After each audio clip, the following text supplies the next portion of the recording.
ఏమని వర్ణించను నీ మహిమను, ఈ రీతి వివరించను నీ ఘనతను. వీణుల పొగాడిన ఏమని పాడిన నిన్ను స్తుతించుట నా తరమా. ఏమని వర్ణించను నీ మహిమను, ఈ రీతి వివరించను నీ ఘనతను. వీణుల పొగాడిన ఏమని పాడిన నిన్ను స్తుతించుట నా తరమా.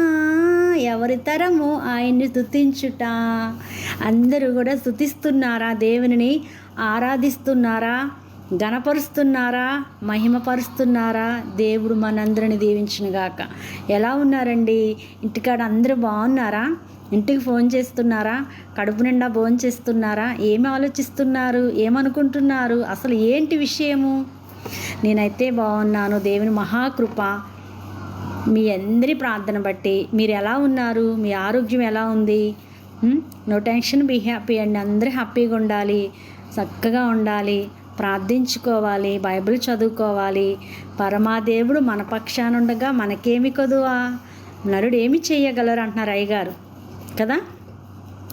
పరమాదేవుండేనా పక్షమై ఉండగా నరుడేమి చెయ్యగలడు? ఆ పరమాజనకుండేనా పట్టై ఉండగా పాప పరుడేమి చెయ్యగలడు?